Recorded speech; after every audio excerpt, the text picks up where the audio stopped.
ఏంటమ్మా నువ్వొచ్చావు? ఏం కావాలో చెప్పు, నేనే పైకి తీసుకొస్తాను. పర్లేదు మావయ్య, ఎంతసేపని గదిలో కూర్చోను. కాళ్ళు చేతులు తిమ్మెర్లొస్తున్నాయి. కాస్త అటు ఇటు తిరిగితే ఎక్సర్సైజ్గా ఉంటుందని. అది కాదమ్మా, గౌతమ్ బాబు చూస్తే కోపడతారు. చిన్న చిన్న పనులు చేస్తానని ఆయనతో చెప్పానులే మావయ్య, నువ్వు కంగారు పడకు.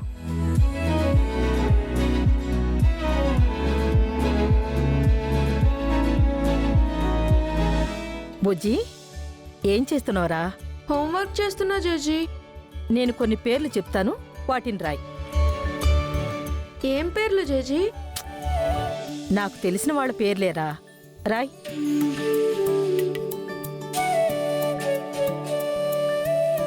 సరే చెప్పు. శాంతమ్మ, రాఘవరావు, శకుంతల, శ్రీనివాసులు,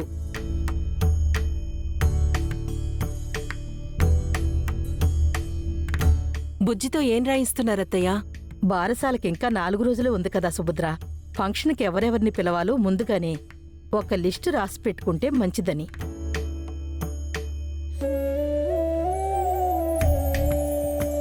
అవునత్తయ్యా, మళ్ళీ ఎవరినైనా మర్చిపోతే బాగోదు. చాలా రోజుల తర్వాత మన ఇంట్లో జరుగుతున్న శుభకార్యం. మనకి తెలిసిన వాళ్ళందర్నీ పిలిచి గ్రాండ్గా చెయ్యాలి. అందుకే నాకు తెలిసిన వాళ్ళ పేర్లు రాయిస్తున్నాను. అలాగే నీకు తెలిసిన వాళ్ళ పేర్లు కూడా చెప్పు. అవంతిక, కార్తీక్, మీ ఫ్రెండ్స్ని కూడా బార్సాలకి పిలవండి. ఈ ఇంట్లో మాకే సరైన విలువ గౌరవం లేదు, మళ్ళీ మా ఫ్రెండ్స్ ని పిలిచి అవమానించడం ఎందుకమ్మా?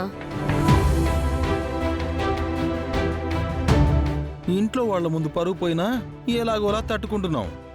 మా ఫ్రెండ్స్ ముందు పరువు పోతే మేము తల కూడా ఎత్తుకోలేమవుతాయా? ప్రతిదానికి ఎందుకు వితండవాదం చేస్తారు? గెలవడం ఇష్టం లేకపోతే వదిలేయండి. ఏరా, రాస్తున్నావా? నువ్వు చెప్పట్లేదు కదా జేజీ. అయ్యో సరే. సుబ్బారావు, సుశీల, రాయిరా. అయినా బారసాలంటే ఎవరైనా అమ్మాయి పుట్టింట్లో వాళ్ళు చేస్తారు.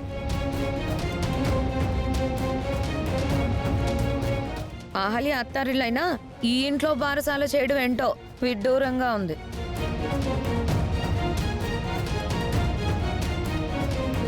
అహల్యకి పుట్టిల్లనేది లేదు కదా అవంతిక. సొంత వాళ్ళు కూడా ఎవరూ లేరు. బారసాల ఇక్కడ కాక ఇంకెక్కడ చేస్తారు చెప్పు?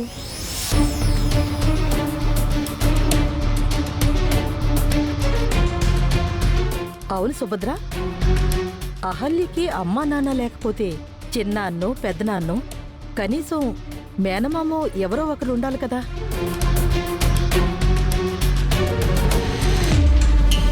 అహల్యకు నా అన్న వాళ్ళెవరూ లేరని తనకు తాళి కట్టి తీసుకొచ్చిన రోజే గౌతమ్ మనతో చెప్పాడు కదత్తయ్యా.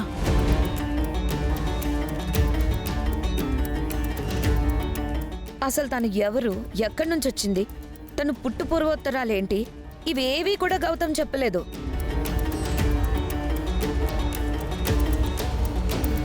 ఇంద్ర అనామకుడని ఇంట్లో నుంచి గంటేశారు. ఇంకో అనామకురాల్ని కోడలుగా ఇంటికే తెచ్చుకున్నారు. కన్నవాళ్లు లేకపోవడం ఇంద్రానో అహల్యనో చేసిన తప్పు కాదు కదా. దేవుడు దూరం చేశాడు, దానికి వాళ్ళేం చేస్తారు? ఆ అనామకురాలు ఈ ఇంట్లో ఇంకెన్నాళ్ళుంటుందిలే. బారసాల రోజే పంపించేస్తున్నాను కదా. ఇది దేవుడు తప్పు కాదమ్మా, గౌతమ్ గారు తప్పు. ఊరు పేరు దిక్కు మొక్కు లేని ఒక అనామకురాల్ని తాళి కట్టి తీసుకొచ్చాడు.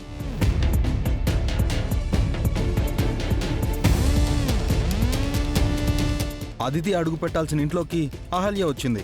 అదితి ఇంటి కోడలై ఉంటే ఎంత బాగుండేది.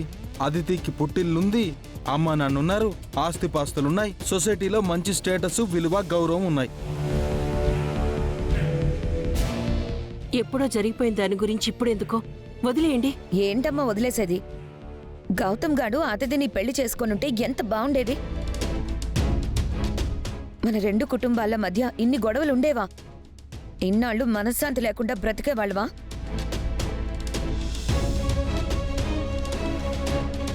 అందరం కలిసి ఎంత సంతోషంగా ఉండేవాళ్ళం.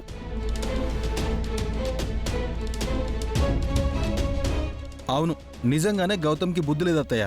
అహల్య ఏం మాయ చేసిందో, ఏం మత్తుమందు పెట్టిందో గాని తనని పెళ్లి చేసుకుని అందరి సంతోషాన్ని పాడు చేశాడు.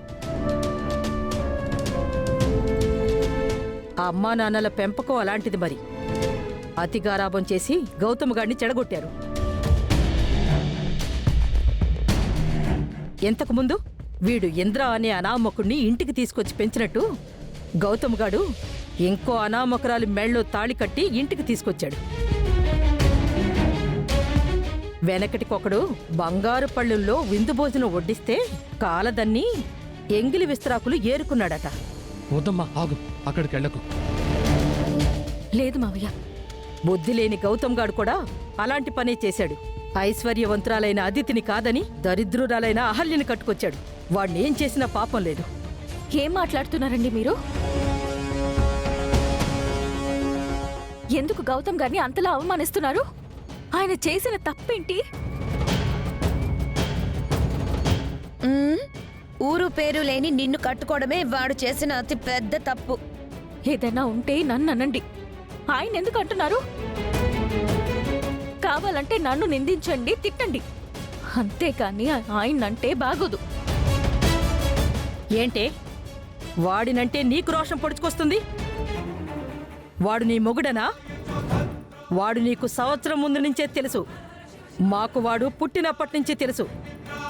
అందుకే చెప్తున్నానండి, ఆయన గురించి అంత తెలిసి కూడా ఎందుకు అంతలా అవమానిస్తున్నారు? వాడి వల్ల మేం చాలా ఇబ్బందులు కష్టాలు పడ్డాం, గొడవలయ్యాయి. ఇదంతా ఆ గౌతమ్ గాడు నిన్ను పెళ్లి చేసుకోబట్టే. ఎంత చేసి వాడిని వెనకేసుకొస్తున్నావా? వాడికి బుద్ధి లేదు, నీకు బుద్ధి లేదు. ఇప్పుడు గొడవెందుకు అత్తయ్యా, వదిలేయండి. గొడవ పెట్టుకుంది ఎవరమ్మా? తను కదా. మనం గౌతమ్ని అంటే ఈవిడకెందుకు అంత కోపం? అమ్మా నాన్న లేరు, ఆస్తి పాస్తులు లేవు, ఊరు పేరు లేదు, పౌరుషానికి మాత్రం కొదవలేదు. అవును, నేను అనామకురాల్ని. నాకంటూ ఎవరూ లేరు. మీరు నన్ను ఎన్నైనా అనండి, పడతాను, భరిస్తాను. కానీ గౌతమ్ గారిని మాత్రం ఏమనద్దు. ఆయన్ని ఇంకొక్క మాట అన్నా నేను ఒప్పుకోను. ఏంటే తెగ రెచ్చిపోతున్నావు? నీ హద్దుల్లో నువ్వుంటే మంచిది. అహల్య, బాబుని పైన వదిలేసి నువ్వు కిందేం చేస్తున్నావు? బాబు దగ్గరికి వెళ్ళు.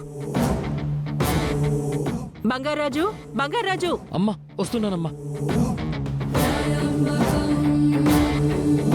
అహల్యకేం కావాలన్నా గౌతమ్ పైకి తీసుకువెళ్ళమని చెప్పాడు కదా, నువ్వేం చేస్తున్నావు? సరేనమ్మా, తీసుకెళ్తాను. నువ్వింకా ఇక్కడేం చేస్తున్నావు అహల్య? వెళ్ళమని చెప్పాను కదా, బాబు దగ్గరికి వెళ్ళు.